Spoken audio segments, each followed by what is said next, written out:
So hello friends, welcome to POW academy. তো friends, তোমাদের আমি বলেছিলাম তোমাদের একটা নতুন জিকে সিরিজ শুরু করবো 2026-27 ওয়েস্ট বেঙ্গল পুলিশের জন্য। তো আজ থেকে তোমাদের নতুন জিকে সিরিজ ক্লাস শুরু হচ্ছে। আর আজকের ক্লাসটা তোমাদের থাকছে কিন্তু ইতিহাস থেকে, আর ইতিহাসের প্রাগৈতিহাসিক সময় বা তোমাদের ইতিহাসের যুগ বিভাজন, যেটা কিন্তু তোমাদের মেহেরগড় সভ্যতা আগ পর্যন্ত যত কিছু ইতিহাস আছে যেগুলো তোমাদের পরীক্ষায় আসে, সেরম টপিক ওয়াইজ তোমাদের আমি আজকের ক্লাসটা করাবো। আর আজকের ক্লাসটা কিন্তু খুবই গুরুত্বপূর্ণ। আর এই জিকে সিরিজে কিন্তু তোমরা পাচ্ছ geography, polity, static, economics, computer and তোমাদের কিন্তু ইংলিশ পর্যন্ত তোমরা কিন্তু এই জিকে সিরিজে পাচ্ছ। তাই এই জিকে সিরিজটা ফলো করতে কিন্তু তোমাদের অবশ্যই ইউটিউব চ্যানেলটিকে সাবস্ক্রাইব করতে হবে, আর অবশ্যই কিন্তু টেলিগ্রাম চ্যানেলটিকে জয়েন হয়ে নিতে হবে। তো আশা করি তোমরা এইটুকু ব্যাপার বুঝতে পেরেছো। তো আজকে তোমাদের ক্লাস শুরু করতেছি ক্লাস নাম্বার 1 ইতিহাস থেকে। আর ইতিহাসের কি, ইতিহাসে তোমাদের কিন্তু প্রাগৈতিহাসিক ভারত। আর এই পিডিএফটা কিন্তু তোমরা অবশ্যই গুগল ড্রাইভের মধ্যে পেয়ে যাবে। আর আজকে ক্লাসটা শুরু করছি তোমাদের কনসেপ্ট ক্লিয়ার, যেভাবে তোমাদের কনসেপ্ট ক্লিয়ার হবে সেই বিষয়কে উপর ডিপেন্ড করে। অ্যান্ড কিন্তু তোমাদের আমি আজকেই এমসিকিউ মাঝখানে তোমাদের এমসিকিউ প্র্যাকটিসও করাবো এই চ্যাপ্টার ওয়াইজ, এই চ্যাপ্টার ভিত্তিতে। তো আশা করি তোমরা এইটুকু বুঝতে পেরেছো। আর অবশ্যই কিন্তু বলবো, শুধুমাত্র এটা ওয়েস্টবেঙ্গল পুলিশের জন্য এই জিকে সিরিজটা না, পশ্চিমবঙ্গের যে কোনো এক্সামের জন্য কিন্তু এই জিকে সিরিজটা। তো আশা রাখবো তোমরা এইটুকু ব্যাপার বুঝতে পেরেছো। তো চলো শুরু করবো টার্গেট ব্যাচের প্রথম তোমাদের ক্লাস নাম্বার 1 ইতিহাস থেকে। আর এটা কিন্তু ইতিহাসে তোমাদের যুগ বিভাজন বা যেই যুগ থেকে তোমাদের মানব সভ্যতার সৃষ্টি, মানব সভ্যতার আবিষ্কার, এগুলি কিন্তু তোমাদের এই ক্লাসে থাকবে। তো চলো শুরু করবো তোমাদের আজকে ক্লাস ইতিহাস ও সময়ের বিভাজন, মানব সভ্যতার আদি পর্বের কাহিনী। এটা কিন্তু খুবই গুরুত্বপূর্ণ।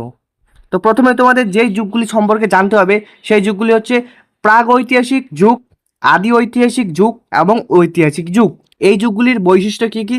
প্রথমে তোমাদের যুগের যে 3টা পর্যায়, প্রথম পর্যায়টি তোমাদের যেই পর্যায়টি জানতে হবে সেটা হচ্ছে তোমাদের প্রাগৈতিহাসিক যুগ, অর্থাৎ প্রি হিস্টোরিক এজ। তো তোমাদের প্রাগৈতিহাসিক যুগের প্রথম যেই বৈশিষ্ট্যটা সেটা হচ্ছে তোমাদের লিখিত ইতিহাসের পূর্ববর্তী সময়, অর্থাৎ যেই সময় কিন্তু লিখিত তোমাদের ইতিহাস বা লিখিত কোনো উপাদান ছিল না, সেই সময়কার ইতিহাসই হচ্ছে তোমাদের কিন্তু প্রাগৈতিহাসিক ইতিহাস বা প্রাগৈতিহাসিক যুগ।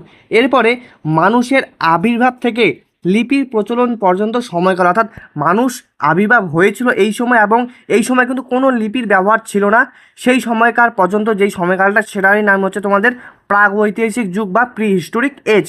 এরপরে প্রাগৈতিহাসিক যুগে তোমাদের আরেকটি গুরুত্বপূর্ণ বৈশিষ্ট্য প্রধানত পাথরের ব্যবহার ও আদিম জীবনের পরিচয়, অর্থাৎ এই যুগে মূলত মানুষ পাথরের ব্যবহার শুরু করতো বা পাথরের হাতিয়ার।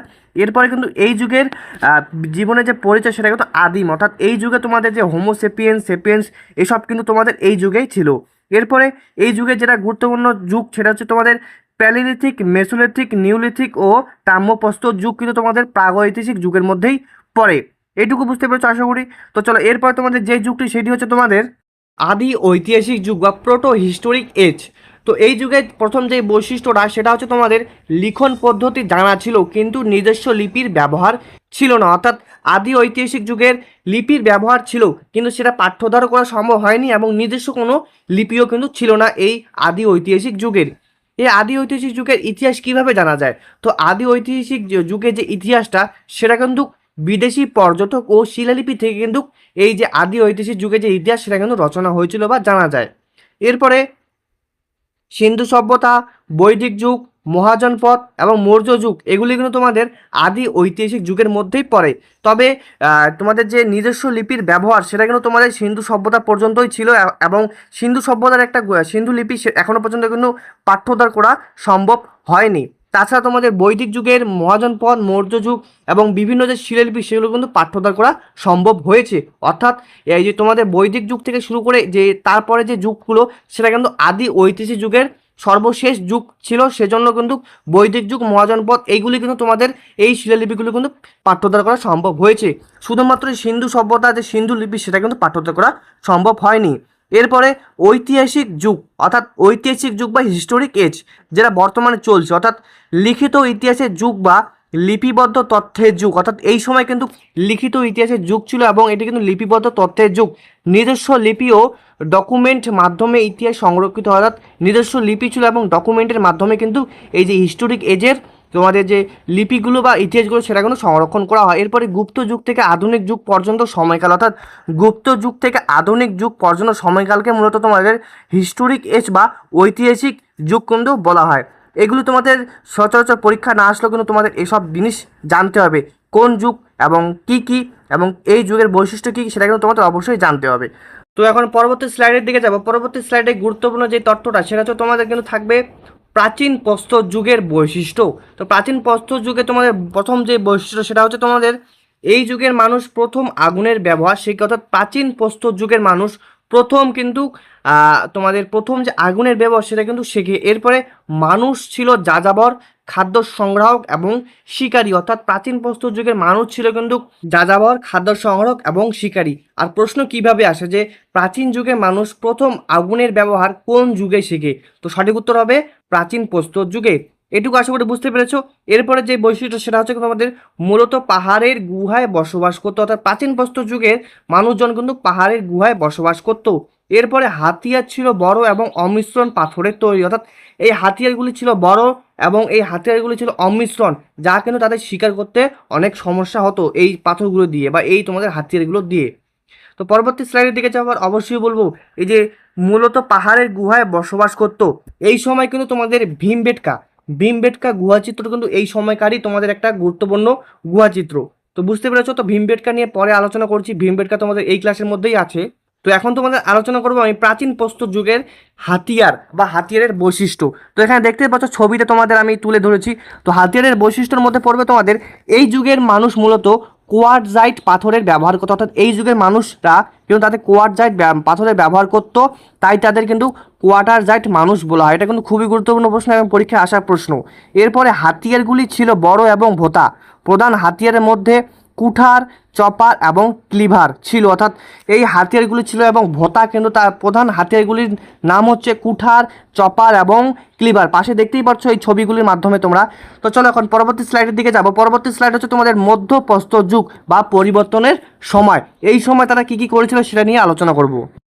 তো মধ্যপ্রস্তর যুগে যেই বৈশিষ্ট্যটা পরীক্ষায় আসা প্রশ্ন সেটা হচ্ছে কোনো ক্ষুদ্র হাতিয়ার বা তোমাদের এই যুগের হাতিয়ার ছিল খুব ছোট বা যা মূলত 1 থেকে 8 সেমির মধ্যে ছিল, যা ধনুক এবং বর্ষার মাথায় লাগানো হতো। অর্থাৎ তোমাদের মধ্যপ্রস্তর যুগে কিন্তু এই যুগকে আবার তোমাদের ক্ষুদ্রস্তর প্রস্তর যুগও বলা হয় বা ক্ষুদ্র যুগও কিন্তু বলা হয়। এরপরে এই যুগে তোমাদের পশুপালন ছিল, আর পশুপালনের অস্তিত্ব কোথায় পাওয়া গেছে? আদমগড় মধ্যপ্রদেশে এবং তোমাদের বাগড় রাজস্থানের প্রথম পশুপালনের প্রমাণ কিন্তু পাওয়া যায়। অর্থাৎ তোমাদের পশুপালনের প্রমাণ মধ্যপ্রস্তর যুগের আদমগড় এবং তোমাদের বাগড়ে কিন্তু পশুপালনের প্রথম প্রমাণ পাওয়া গেছে। এটুকু আশা করি বুঝতে পেরেছো। আর প্রশ্ন আসে তোমাদের যে প্রথম পশুপালনের যে প্রমাণ সেটা কোন যুগে পাওয়া গেছে বা হচ্ছে তোমার কোথায় পাওয়া গেছে? তো সঠিক উত্তর হবে তোমাদের আদমগড় এবং তোমাদের বাগড়ে কিন্তু প্রথম পশুপালনের প্রমাণ ভারতবর্ষে পাওয়া গেছে। আদমগড় মধ্যপ্রদেশে অবস্থিত এবং তোমাদের বাগড় কিন্তু রাজস্থানে অবস্থিত। এরপরে জলবায়ু পরিবর্তন, এটা কিন্তু খুবই গুরুত্বপূর্ণ প্রশ্ন। বরফ যুগের অবসান ঘটে এবং পৃথিবী উষ্ণ হতে শুরু করে, অর্থাৎ বরফ যুগের অবসান ঘটে পৃথিবী উষ্ণ হতে শুরু করে, ফলে শিকারের সুবিধা বাড়ে, অর্থাৎ এই যুগের শিকারের সুবিধা কিন্তু বাড়ে। এরপরে তোমাদের আরেকটি গুরুত্বপূর্ণ যুগ নিয়ে আলোচনা করবো, যেই যুগের প্রশ্ন তোমাদের প্রতিবারই আসে সেটা হচ্ছে তোমাদের নব্যপ্রস্তর যুগ, অর্থাৎ নব্যপ্রস্তর যুগে বা বিপ্লবের সময় তোমাদের এই যুগের মানুষ প্রথম খাদ্য সংগ্রাহক থেকে খাদ্য উৎপাদনে পরিণত হয়, অর্থাৎ খাদ্য উৎপাদন বলতে কৃষিকাজ তারা শুরু করে। অর্থাৎ এই যুগের মানুষ খাদ্য সংগ্রাহক আগে ছিল, কিন্তু পরবর্তীতে তারা স্থায়ী বসতি গড়ে কিন্তু তারা খাদ্য উৎপাদন শুরু করে বিভিন্ন নদী তীরবর্তী অঞ্চলে। প্রথম কৃষিকাজের সূচনা ঘটে এই যুগে, মানুষ স্থায়ীভাবে বসবাস শুরু করে এই যুগে এবং চাকার আবিষ্কার হয় কিন্তু এই যুগে, যা বিপ্লব নিয়ে আসে বা বলা চলে বিপ্লবের সময়। আর নব্যপ্রস্তর যুগের প্রধান বৈশিষ্ট্য সেটা হচ্ছে তোমাদের কিন্তু চাকা আবিষ্কার হয়, অর্থাৎ এই যুগে কিন্তু চাকার আবিষ্কার হয়।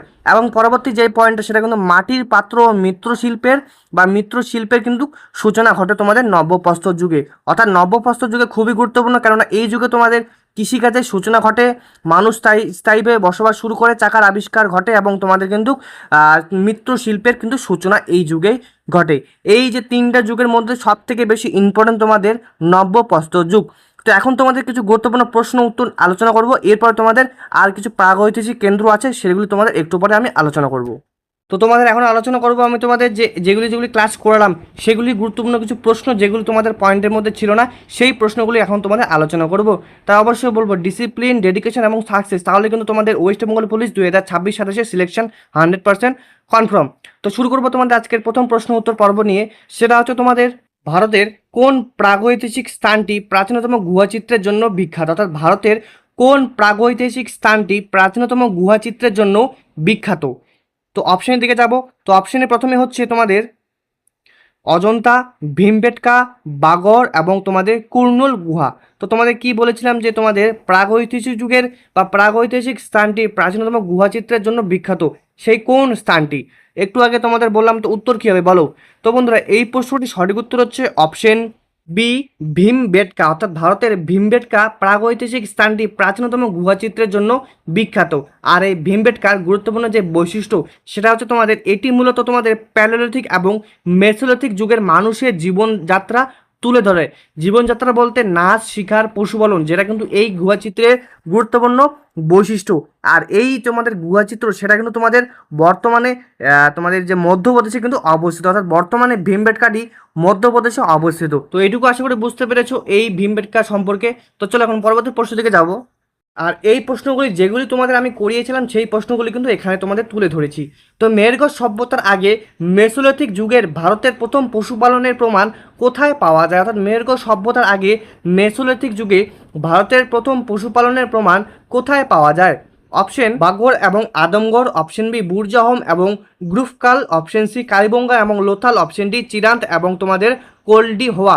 তো তোমাদের যদি প্রথমেই তোমরা যদি দেখে থাকো তো অবশ্যই এই উত্তরটি করতে পারবে যে মেসোলিথিক যুগের প্রথম পশুপালনের প্রমাণ কোথায় পাওয়া যায়, বা মেহেরগড় সভ্যতার আগে তোমাদের পশুপালনের কোথায় প্রথম পাওয়া যায়? তো সঠিক উত্তর হচ্ছে অপশনে বাগড় এবং আদমগড়। তো স্পেশাল যে বৈশিষ্ট্যগুলি সেটা হচ্ছে রাজস্থানের বাগড় এবং মধ্যপ্রদেশের আদমগড় হলো ভারতের প্রাচীনতম স্থান যেখানে প্রথম পশুপালনের নিদর্শন মিলেছে, যা মেসোলিথিক যুগের শেষের দিকের ঘটনা। তো তোমরা আশা করি বুঝতে পেরেছো তোমাদের প্রশ্ন কিভাবে আসতে পারে। আর আমি তোমাদের যে কনসেপ্ট ক্লিয়ারভাবে প্রশ্নগুলি করাচ্ছি, তো ওয়ান লাইনে ভাবে করাচ্ছি, তো সেক্ষেত্রে কিন্তু প্রশ্ন তোমাদের এভাবেই আসবে। তো এইটুকু আশা করি বুঝতে পেরেছো। তো বেশি দেরি করবো না, আর অবশ্যই বলো পিডিএফে আরও তোমাদের বিভিন্ন প্রশ্ন কিন্তু রয়েছে, আর সেগুলো কিন্তু তোমরা অবশ্যই ডেসক্রিপশন বক্সে পেয়ে যাবে। অর্থাৎ তোমাদের প্রথম ক্লাস আর এই পিডিএফগুলো কিন্তু তোমাদের একসাথে মার্চ করবো। তো পরবর্তী আরেকটা প্রশ্ন তোমাদের বলি। প্রশ্নটি হচ্ছে ভারতের প্রাগৈতিহাসিক ইতিহাসে মানব জীবাশ্ম বা হিউম্যান ফসিলস নর্মদা মানব কোথা থেকে আবিষ্কৃত হয়েছে? অর্থাৎ ভারতের প্রাগৈতিহাসিক ইতিহাসে মানব জীবাশ্ম বা হিউম্যান ফসিলস কোথা থেকে আবিষ্কৃত হয়েছে যা নর্মদা মানব নামে পরিচিত? অপশন বোলান উপত্যকা, অপশন বি সোয়ান উপত্যকা, অপশন সি নর্মদা উপত্যকার হাতনোড়া, অপশন ডি দিতওয়ান। তো এই প্রশ্নটা কিন্তু খুবই গুরুত্বপূর্ণ তোমাদের এনসিএন থেকে। তো এই প্রশ্নটি সঠিক উত্তর কী হবে? তো বন্ধুরা এই প্রশ্নটি সঠিক উত্তর হচ্ছে অপশন সি নর্মদা উপত্যকার হাতনোড়ায় কিন্তু তোমাদের মানব জীবাশ্ম বা হিউম্যান ফসিলস আবিষ্কৃত হয়েছে। তো এই প্রশ্নটির বৈশিষ্ট্য কী হবে? অর্থাৎ এই প্রশ্নটি কী একটা গুরুত্বপূর্ণ বৈশিষ্ট্য যেটা কিন্তু তোমাদের পরীক্ষা আসার সম্ভাবনা রয়েছে। তো বৈশিষ্ট্যের মধ্যে প্রথমে তোমাদের 1982 সালে অরুণ সোনকিয়া হাতনোড়া নামক স্থানে এই জীবাশ্মটি আবিষ্কার করেন, যা হোমো ইরেক্টাস বা প্রাচীন মানব প্রজাতির অস্তিত্বের প্রমাণ দেয়। তো বুঝতে পারলে এই বৈশিষ্ট্যটা কিন্তু তোমার এভাবে কিন্তু পরীক্ষার মধ্যে আসে, তাই প্রত্যেকটা প্রশ্ন ভালো করে গুছিয়ে তোমরা কিন্তু খাতার মধ্যে লিখে রাখবে। তো আমি তোমাদের এই ভিডিওর মধ্যে শুধুমাত্র এই প্রশ্নগুলি করালাম, বাদ বাকি তোমাদের আর কিছু কনসেপ্ট ক্লিয়ার করে তোমাদের কিন্তু ডাইরেক্টলি পিডিএফ দিয়ে দেবো। তো পরবর্তী প্রশ্ন তোমরা অবশ্যই পিডিএফ থেকে দেখে নিও। তো চলো, তো এখন তোমাদের গুরুত্বপূর্ণ প্রাগৈতিহাসিক কেন্দ্রগুলি যেগুলি কিন্তু পরীক্ষায় আসে সেই প্রাগৈতিহাসিক কেন্দ্রগুলি নিয়ে আলোচনা করব। তো প্রথমেই তোমাদের কেন্দ্রের নাম ভীমবেটকা, যেটি অবস্থান মধ্যপ্রদেশ, অর্থাৎ ভীমবেটকা অবস্থিত কিন্তু মধ্যপ্রদেশে। এটি কেন বিখ্যাত? বিখ্যাত হচ্ছে অপূর্ব গুহাচিত্রের নিদর্শন, অর্থাৎ এখানে তৎকালীন সময়ে মানুষের জীবনযাপন, নৃত্য, সংস্কৃতি ছিল বললেই এই যে গুহাচিত্র কিন্তু একটা সুন্দর বা অপূর্ব গুহাচিত্রের নিদর্শনের জন্য কিন্তু এই ভীমবেটকা গুহাচিত্রটা মানে পপুলার। এরপরে বোলান উপত্যকা, যেটি কিন্তু অবস্থিত উত্তরপ্রদেশে। তিনটি প্রস্তর যুগের নিদর্শন এখানেই পাওয়া যায়, অর্থাৎ বিখ্যাত কারণ এখানে তিনটি প্রস্তর যুগের নিদর্শনই এখানে পাওয়া যায়। কোথায়? বোলান উপত্যকায়। এরপরে অত্তিরম পক্কম, যেটি কিন্তু অবস্থিত তামিলনাড়ু। এটি কেন বিখ্যাত? কেননা প্রাচীনতম প্রস্তর হাতিয়ারের কেন্দ্র এখানেই পাওয়া যায়, অর্থাৎ অত্তিরম পক্কমে প্রাচীন প্রস্তরযুগের হাতিয়ার কিন্তু এখানেই পাওয়া যায়। এরপরে তোমাদের বুর্জহোম, যেটি কিন্তু কাশ্মীরে অবস্থিত এবং মাটির নিচে গর্তে বসবাসের প্রমাণ পাওয়া যায়। এছাড়াও কিন্তু এখানে যে তোমাদের কবরস্থানের যে ব্যবস্থা বা কবর প্রথা কিন্তু এখানেও এই যে বুর্জহোম থেকে কিন্তু পাওয়া যায়। আর অবশ্যই বলবো বুর্জহোম কেন বিখ্যাত, কারণ এখানে মাটির নিচে গর্তের বসবাসের প্রমাণ পাওয়া গেছে। এছাড়াও কিন্তু এই বুর্জহোমে কুকুরের সমাধি পাওয়া গেছে, অর্থাৎ এই যে বুর্জহোমে কিন্তু কুকুরের সমাধি পাওয়া গেছে তার মালিকের সাথে, অর্থাৎ এই তৎকালীন সময় কিন্তু মনে করা হয় কুকুরকে তারা ভালোবাসতো এবং তাদের মৃত্যুর সাথে সাথে কুকুরকে একসাথে কবর দেওয়া হতো। তো তোমরা আশা করি এইটুকু ক্লাস বুঝতে পেরেছো। তোমাদের যে যুগ বিভাজনটা বললাম, বা যেই যুগ বিভাজনে বা প্রাচীন প্রস্তর যুগ, নবপ্রস্তর যুগ, এছাড়াও তোমাদের প্রাগ ঐতিহাসিক যুগ, ঐতিহাসিক যুগ, এগুলি কেন বিখ্যাত, এগুলি থেকে কী কী প্রশ্ন আসতে পারে সেটা আশা করি তোমরা বুঝতে পেরেছো। আর প্রশ্নগুলো তোমরা অবশ্যই পিডিএফের মধ্যে পেয়ে যাবে। এরপরে তোমাদের যেটা জানতে হবে শিল্প ও সংস্কৃতি, ভীমবেটকা। এই ভীমবেটকা কিন্তু একটা গুরুত্বপূর্ণ প্রত্নতাত্ত্বিক স্থান। আর বর্তমানে এই যে তোমাদের ভীমবেটকা যেই প্রশ্নগুলি আসতে পারে, অর্থাৎ যেই প্রশ্নগুলো তোমাদের ভীমবেটকা থেকে আসতে পারে সেটা কি, এখানে কিন্তু তোমাদের মানুষরা তৎকালীন মানুষেরা কিন্তু এখানে ছবি আঁকতো। সেই ছবিতে কী কী ছিল, সেই ছবিতে ছিল সম্মিলিত শিকারের দৃশ্য, বিভিন্ন বন্য জন্তুর চিত্র যেমন হাতি, গন্ডার, বাঘ। এরপরে নাচ ও সামাজিক উৎসবের আভাস এবং সবুজ এবং লাল রঙের কিন্তু অধিক ব্যবহার হতো এই ভীমবেটকার। আশা করি পাশের ছবিটা তোমরা দেখতে পারছো। এই সময়কাল যখন চলছিল তার ঠিক পরে কিন্তু তোমাদের মেহেরগড় সভ্যতার আবির্ভাব হয়। তো আজকে মেহেরগড় সভ্যতা নিয়ে শুধুমাত্র পটভূমিটা নিয়ে আলোচনা করব। তো নব্যপ্রস্তর যুগের শেষের দিকে মানুষের যাযাবর জীবন থেকে কৃষিভিত্তিক স্থায়ী জীবন যাপনে এই দীর্ঘ বিবর্তনই পরবর্তীকালে মেহেরগড় সভ্যতা গড়ে তোলার পথ প্রশস্ত করে। মেহেরগড় ছিল ভারতের প্রাচীনতম গ্রামভিত্তিক সভ্যতা, অর্থাৎ মেহেরগড় ছিল কিন্তু ভারতের প্রাচীনতম গ্রামভিত্তিক সভ্যতা বা ভারতীয় উপমহাদেশে প্রথম গ্রামভিত্তিক একটা সভ্যতা এবং কৃষিভিত্তিক সভ্যতা, অর্থাৎ মেহেরগড় সভ্যতা গ্রামভিত্তিক এবং কৃষিভিত্তিক একটা সভ্যতা, যার ভিত্তি গড়ে উঠেছিল এই কঠিন পাথরের দিনগুলোতে, অর্থাৎ মেহেরগড় সভ্যতা আমি তোমাদের সেকেন্ড ক্লাসে আলোচনা করব। মেহেরগড় সভ্যতা কি, মেহেরগড় সভ্যতা উত্থান এবং মেহেরগড় সভ্যতা কতটা বিস্তীর্ণ এলাকা জুড়ে অবস্থিত সেটা কিন্তু তোমাদের আমি পরবর্তী ক্লাসে আলোচনা করব। পরবর্তী ক্লাসে তোমাদের মেহেরগড় অ্যান্ড হরপ্পা সভ্যতা একসাথে তোমাদের ক্লাসটা করাবো। তাই অবশ্যই এই ভিডিওটি দেখার পর অবশ্যই তোমরা যদি 2-3 দিন পর দেখেছো তো অবশ্যই সেকেন্ড ক্লাস চলে এসেছে এতদিনে, তো অবশ্যই বলবো সেকেন্ড ক্লাসটা দেখার জন্য। তো চলো আজকের ভিডিও এতটুকুই, আশা রাখবো তোমাদের আজকের এই ভিডিওটি ভালো লেগেছে। তো ভিডিওটিকে লাইক করে চ্যানেলটিকে অবশ্যই এখনই সাবস্ক্রাইব করতে, আর অবশ্যই টার্গেট ব্যাচে জয়েন হওয়ার জন্য তোমাদের শুধুমাত্রই চ্যানেলটিকে সাবস্ক্রাইব করতে হবে, হোয়াটসঅ্যাপ গ্রুপে জয়েন হয়ে নিতে হবে এবং টেলিগ্রাম চ্যানেলে জয়েন হয়ে নিতে হবে। তো চলো আজকের জন্য টাটা। আর অবশ্যই পিডিএফ পাওয়ার জন্য কিন্তু ডেসক্রিপশন বক্সে লিঙ্কে গুগল ড্রাইভের মাধ্যমে তোমরা পিডিএফ পেয়ে যাবে। তো আজকের জন্য টাটা।